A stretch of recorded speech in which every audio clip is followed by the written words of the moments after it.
삶의 기적을 일으키는 30분 예배를 시작하도록 하겠습니다. 하나님께서 오늘 우리에게 주신 말씀은 에베소서 4장 1절에서 3절의 말씀입니다. 이 말씀 제가 봉독하도록 하겠습니다. 그러므로 주 안에서 갇힌 내가 너희를 권하노니 너희가 부르심을 받은 일에 합당하게 행하여 모든 겸손과 온유로 하고 오래 참음으로 사랑 가운데서 서로 용납하고 평안에 매는 줄로 성령이 하나 되게 하신 것을 힘써 지키라. 아멘. 오늘도 이 시간 우리 사랑하신 하나님 우리에게 말씀하실 때 하나님의 말씀을 듣기 전에 잠시 기도하는 시간 갖도록 하겠습니다. 좋으신 하나님, 언제나 저희를 사랑하시고 저희 삶 속에 능력으로 역사하사 저희가 삶 속에 많은 문제들을 만날지라도 결국 그 문제로 인해서 넘어지거나 쓰러져 있는 것이 아니라 우리 하나님이 주신 그 놀라우신 사랑과 위로로 새 힘을 얻고 힘차게 세상을 향하여 날아오를 수 있도록 은혜 베풀어 주시니 감사합니다. 하나님 아버지, 오늘도 하나님이 주신 그 말씀들이 우리 귀에 들려지게 하시고 그 말씀들이 믿어지게 하셔서 우리가 세상을 살아가면서 하나님이 주신 그 말씀을 삶 속에 실천함으로 인해서 하나님이 예비하신 그 참된 기쁨과 평안을 마음껏 누리고 이 땅 가운데 살아가는 동안에도 하나님의 크신 영광을 나타낼 수 있는 저희 모두가 될 수 있도록 역사해 주옵소서. 예수님의 이름으로 감사하며 기도드리옵나이다. 아멘. 하나님께서는 우리에게 말씀해 주셨습니다. 우리가 이제 예수님의 십자가 보혈을 통해서 죄에서 구원받아서 하나님의 자녀라는 놀라운 신분으로 이 땅을 살아갈 때 그렇게 하나님의 자녀로서의 합당한 삶, 부르심에 합당한 삶, 구원받은 자로서의 합당한 삶을 살라라고 말씀하셨어요. 죄인이 하나님의 자녀로 그 존재가 신분이 변화됐기 때문에 삶이 변화되어야 된다는 거예요. 내 신분이, 내 존재가 변화되는데 삶이 변화되지 않는다?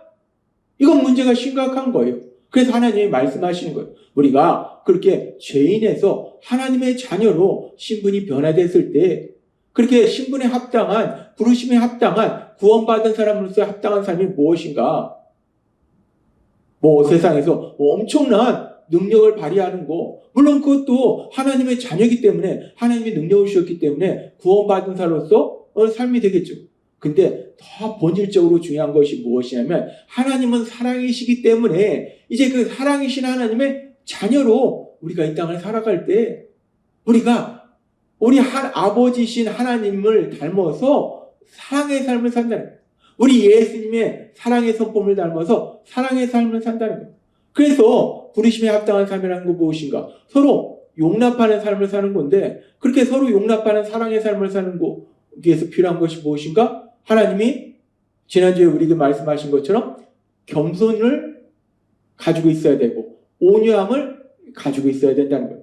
그렇게 겸손함과 온유함, 내가 누군지 나 자신에 대해서 명확하게, 특별히 내가 죄인이며 무능한 존재고 성과학도 제대로 분별하지 못하는 존재라는 것을 명확하게 아는 거, 그리고 세상의 모든 사람들은 연약함을 가지고 있다는 걸 인정하는 거, 그런 겸손과 온유가 필요하고, 그리고 또 하나 필요한 것이 오늘 우리에게 말씀하시는 것처럼 에베소서 4장 2절은 이렇게 말씀합니다. 모든 겸손과 온유를 하고, 즉 겸손을 가지고 온유를 가지고 오래 참음으로, 겸손함, 온유함, 그리고 오래 참음. 겸손과 온유와 더불어서 필요한 것이 오래 참는 거예요. 오래 참는다는 것이 무엇인가? 오래 참는다는 것은 내가 좋아하지 않는 것, 내가 싫어하는 것, 내가 좋아하지 않는 사람, 상황, 그런 부분들에 대해서 그 불편함, 고통, 이것을 내가 절제하는, 그걸 표현하지 않고 절제하는 거, 그것이 바로 오래 참는 거예요. 그런데 내가 싫어하는 사람, 내가 싫어하는 상황, 참는 거 결코 즐겁지 않고 쉽지 않아요. 그런데 그냥 참음이 아니라 오래 참음이라는 거예요. 오래 참는다. 오래 참는다. 우리가 사실 별로 좋아하지 않는 단어입니다. 오래 참는다. 하나님은 그 오래 참는 거에 대해서 오늘 우리에게 말씀해 주세요. 우리가 세상을 살면서 우리 귀에 들려오는 뉴스들을 들으면서 기쁜 뉴스보다는 사실은 슬픈 뉴스들이 세상에 더 많습니다. 그런 슬픈 뉴스 중에 하나가 황혼 이혼에 대한 그런 뉴스들을 듣게 돼요. 오랫동안 결혼 생활을 했는데 이제 나이가 들어서 할아버지 할머니가 됐는데 이혼을 하는 거예요. 그렇게 오랫동안 부부로 살았는데 이제 할아버지 할머니가 돼서 이혼을 하는 이유가 무엇인가? 할아버지가 할머니가 됐을 때 서로의 그런 주름진 모습을 보면서 서로에 대한 사랑이 식고 그러면서 오히려 그것이 미움으로 변하고 그래서 이혼하는 것인가? 아니라는 거예요. 황혼 이혼하는 많은 경우에 그 근본적인 이유는 나이가 들어서 갑자기 사랑이 식고 서로가 미워진 것이 아니라 아주 오래전부터 사랑이 식고 서로가 미웠던 거예요. 그런데 그럼에도 불구하고 자녀들이 장성해서 결혼할 때까지는 참은 거예요. 왜? 자녀들한테 피해를 주지 않으려고. 그래서 이제 자녀들이 장성해서 결혼하고 이제 가정을 이루었을 때는 이제 부모로서 역할을 다 했다 싶었기 때문에 그때는 이제까지 참았던 것이 폭발해서 결국 이혼을 하는 거예요. 그래서 이 참는 거에 대해서 우리가 생각해 봤을 때 이런 황혼 이혼하는 분들이 참은 거 오래 참았는데 억지로 참은 거예요. 그리고 그것이 결국 어느 순간에 폭발해서 이혼하더라는 거예요. 이렇게 오래 참기는 하는데 어느 순간 결국 폭발해버리는 경우가 있고 그리고 또 오래 참는 거에 대해서 우리가 생각해 볼 때 우리나라 국민 가수로 불리는 이미자라는 가수분이 부른 이 여자의 일생이라는 그런 노래가 있어요. 이 유행가인데 이 여자의 일생이라는 이 노래가 우리의 어머니 세대의 그 오래 참음에 대해서 잘 표현하고 있는 것 같아요. 이 여자의 일생이라는 노래의 가사를 보면 이렇습니다. 참을 수가 없도록 이 가슴이 아파도 여자이기 때문에 말 한마디 못하고 헤아릴 수 없는 서름 혼자 지닌 채 고달픈 인생길을 허덕이면서 참아야 한다기에 눈물을 보냅니다. 여자의 일생. 견딜 수가 없도록 외로워도 슬퍼도 여자이기 때문에 참아야만 한다고 내 스스로 내 마음을 달래어 가면서 비탈질 인생길을 허덕이면서 참아야 한다기에 눈물로 보냅니다. 여자의 일생. 우리 국민가수 이미자라는 가수분이 부른 이 여자의 일생. 이 여자의 일생이라는 것이 우리의 어머니 세대의 삶을 너무나 잘 대변하는 것 같아요. 여자이기 때문에 그냥 참아야 되는 거예요. 너무나 슬프고 너무나 고통스럽고 너무나 억울해도 그냥 참아야 되는 거예요. 참는데 너무 힘들잖아요. 너무 고통스럽잖아요. 그러니까 눈물을 흘리면서 참는 거예요. 참긴 참는데 이렇게 눈물을 흘리면서 참는 거. 이것이 참는 모습의 또 다른 모습이에요. 그런데 우리 인간은 연약합니다. 너무나 큰 고통과 아픔을 이렇게 참고 참는데 참긴 참았어요. 그런데 그것이 어느 순간에 내 안으로 폭발하는 거예요. 그래서 우울증이 생기고 공황장애가 생기고 육체의 질병이 생긴다는 거예요. 참긴 참았는데 그것이 너무 힘들어서 내 안으로 폭발해버리는 거예요. 참긴 참는데 밖으로 폭발해서 황혼이혼을 하는 사람도 있고 참긴 참는데 안으로 폭발해서 공황장애, 우울증, 육체의 질병으로 오는 그런 경우가 있다는 거예요. 그렇게 참는 모습은 참 다양해요. 오래 참기는 참았어. 근데 참는 모습이 각각 다르더라는 거예요. 그런데 그렇게 세상에서는 참긴 참는데 밖으로 폭발하는 경우가 있고 내 안으로 폭발하는 경우가 있는데 그런데 하나님을 믿는 사람도 오래 참아요. 힘들고 어려운 상황을 오래 참아요. 그런데 하나님을 믿는 사람은 어떻게 오래 참는가?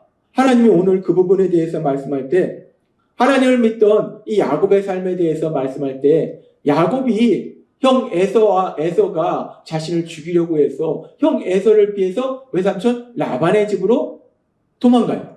그 라반의 집으로 도망갔을 때 그 라반의 집에서 외삼촌의 딸 라헬을 보게 되고 사랑하게 돼요. 그러면서 외삼촌이 내가 라헬을 줄 테니까 네가 7년 동안 열심히 일해라 라고 했을 때 정말 힘들고 어려운 그 많은 일들 7년 동안 정말 야곱이 무지하게 열심히 일했어요. 엄청나게 힘들게 일했어요. 그런데 그렇게 힘들게 일하면서 야곱은 눈물로 내가 참아야지 한 것이 아니에요. 야곱이 어떻게 그 시간을 보냈는가? 7년이란 그 시간, 힘들고 고통스러운 그 시간을 어떻게 보냈는가? 창세기 29장 18절에서 20절은 이렇게 말씀합니다. 야곱이 라헬을 연애함으로 대답하되 내가 외삼촌의 작은 딸 라헬을 위하여 외삼촌에게 7년을 봉사하리다. 라반이 이르되 그를 내게 주는 것이 타인에게 주는 것보다 나으니 나와 함께 있으랴. 야곱이 라헬을 위하여 7년 동안 라반을 봉사하였으나 그를 연애하는 까닭에 7년을 수일같이 여겼더라. 야곱이 라반의 집에서 외삼촌의 집에서 일하는 것이 결코 쉬운 것이 아니었어요. 야곱이 나중에 고백할 때 잠도 못 자면서 일했다고 했어요. 엄청나게 고통스럽고 힘든 시간을 보냈어요. 그런데 야곱은 그 시간이 너무나 힘들어서 눈물을 흘리면서 보는 것이 아니라 그 7년의 세월을 수일같이 기쁨으로 보냈다는 거예요. 어떻게 그럴 수 있는가? 야곱이 라헬을 사랑하니까 너무 기쁘게 그 힘들고 고통스러운 시간들을 감당하더라는 거예요. 그렇습니다. 똑같이 오래 참아도 어떤 사람은 그 오래 참다가 결국 밖으로 폭발하는 사람이 있고 어떤 사람은 오래 참다가 안으로 폭발하는 사람이 있는데 하나님을 믿는 믿음의 사람은 그렇게 오래 참는 것이 아니라 기쁨으로 그 시간을 오래 참더라는 거예요. 그러면서 하나님은 오늘 이 시간 그렇게 우리가 힘들고 어려운 것을 기쁨으로 오래 참을 수 있는 것을 어떻게 가능한가? 하나님이 우리에게 계속해서 말씀해 주셨다시피 우리가 세상을 살다 보면 힘들고 어려운 일 만나요. 눈물 나는 일 만납니다. 그래서 우리 안에 슬픔이 쌓이고 고통이 쌓이고 분노가 쌓여요. 미움이 쌓입니다. 그러니까 그것이 결국 밖으로 폭발하든지 안으로 폭발해서 문제가 생긴다는 거예요. 그런데 어떻게 해? 우리가 살다 보면 그렇게 우리 안에 슬픔과 눈물과 고통과 분노와 미움 같은 그런 부정적인 감정이 생길 수밖에 없는데 어떻게 우리가 폭발하지 않을 수 있는가? 밖으로도 폭발하지 않고 안으로도 폭발하지 않을 수 있는가? 어떻게 기쁨을 오래 참을 수 있는가? 우리가 생각할 땐 불가능해요. 근데 그 불가능한 일을 가능한 일로 만드시는 분이 하나님이시라는 거예요. 그래서 하나님은 그 불가능한 일이 어떻게 가능한 일로 바뀌는지에 대해서 오늘 우리에게 말씀하실 때 결국 우리가 그렇게 폭발하는 이유는 우리 안에 눈물과 슬픔과 고통과 그리고 분노와 미움이 계속 쌓여가니까 폭발하는 거예요. 그러면은 그것이 쌓여가지 않도록 만들면 돼요. 그런데 우리가 세상을 살면서 만나는 상황 속에서 그런 감정이 생기지 않을 수는 없어요. 그럼 어떻게 해야 되는가? 눈물과 슬픔과 고통과 분노와 미움이 우리 안에 쌓여갈 때 그것을 다 밖으로 내보내면 돼요. 쌓이지 않게 하면 돼요. 근데 이것이 뭐 눈에 보이는 거라서 물이라서 퍼낼 수 있는 것도 아니고 이 감정을 우리가 어떻게 퍼낼 수 있는가? 하나님은 그 놀라운 비밀에 대해서 우리에게 말씀하실 때에 하나님께서 앞에서 우리에게 주신 에베소 3장 12절은 이렇게 말씀합니다. 우리가 그 안에서 그를 믿음으로 말미암아 담대함과 확신을 가지고 하나님께 나아감을 얻느니라. 아멘. 우리가 죄인에서 하나님의 자녀로 우리가 신분이 변화되었을 때 우리 상태에 놀라운 역사가 일어나는데 지금 이 말씀처럼 우리가 그 안에서 그를 믿음으로 우리가 예수님 안에서 예수님을 구주와 주님으로 믿음으로 담대함으로 여기서 말씀하는 담대함이라는 것은 두려움이 없이 그리고 언론의 자유라고 말씀하셨잖아요. 우리가 하나님 앞에 두려움 없이 평안함으로 하나님 앞에 나아가서 모든 것을 말씀드릴 수 있다는 거예요. 우리가 세상을 살아가면서 우리 안에 눈물과 슬픔과 고통과 분노와 미움이 쌓여가고 그래서 결국 그것이 어느 순간 밖으로 폭발하든지 안으로 폭발할 수밖에 없는데 그 오랜 시간을 그 고통의 시간을 우리가 어떻게 기쁨으로 오래 참을 수 있는가? 하나님은 오늘 이 말씀을 통해서 우리에게 명확한 답을 주시는 거예요. 지금 이 말씀처럼 우리가 그렇게 야곱이 라헬을 사랑함으로 기쁨으로 수년을 수일처럼 보낸 것처럼 우리가 세상을 살아가면서 힘들고 어려운 고통스러운 시간들을 기쁨으로 참아낼 수 있는 것은 우리를 사랑하신 하나님, 그 하나님의 사랑 안에 있음으로 인해서 가능하고, 특별히 우리를 사랑하신 그 하나님 앞에 나아가서 우리 마음의 슬픔과 눈물과 고통과 미움과 분노를 다 말씀드리는 거예요. 우리 안에 있는 것을 모두 다 말씀드리는 거예요. 그렇게 우리 안에 있는 걸 다 하나님한테 말씀드림으로 해서 우리 안에 더 이상 그런 것들이 쌓이지 않고, 뿐만 아니라 하나님의 크신 사랑과 위로가 우리 삶 속에 임함으로 인해서 우리 안에 있던 슬픔과 눈물과 고통과 분노와 미움의 그 자리에, 그것이 차있던 그 자리에 하나님이 주신 놀라운 위로와 사랑과 기쁨과 담대함으로 가득히 채워줄 걸 믿습니다. 그렇습니다. 하나님이 말씀하시는 오래 참음은 단순히 세상 사람처럼 꾹꾹 참다가 어느 순간 폭발하는 것이 아니라, 우리 안에 쌓여가는 그런 모든 부정적 감정들을 우리 하나님 앞에 다 말씀드림으로 인해서 그 부정적 감정들이 사라지고 그 자리에 하나님 주신 사랑과 기쁨과 평안이 가득해서, 그럼으로 인해서 우리가 폭발하지 않고 오히려 반대로 사람들을 용납하고 사랑하는 사랑의 삶을 살게 된다. 하나님이 오늘 우리에게 주신 말씀처럼 우리가 오래 참음의 삶을 살 때 내 의지로 안 됩니다. 내 의지가 아니라 우리 안에 거하신 성령님의 강력하신 도우심으로 우리 안에 그런 눈물과 고통과 슬픔과 아픔, 분노와 미움이 쌓여갈 때마다 우리 하나님 아버지 앞에 나아가서 모든 것을 다 말씀드림으로 해서 우리 하나님이 주시는 그 위로와 사랑을 받아서 하나님이 주신 말씀처럼 오래 참음으로 서로 용납하는 사랑의 삶을 사시는 여러분이 되시길 주님의 이름으로 축원합니다. 기도하겠습니다. 하나님 아버지 감사합니다. 오늘도 주신 말씀처럼 우리가 어떻게 오래 참음의 삶을 살 수 있는가, 그 놀라운 비밀을 우리에게 말씀하여 주시니 감사합니다. 예수님의 이름으로 감사하며 기도드리옵나이다. 아멘. 이 시간 우리 사랑하신 하나님, 우리에게 주신 말씀을 묵상하면서 조용히 기도하는 시간 갖도록 하겠습니다.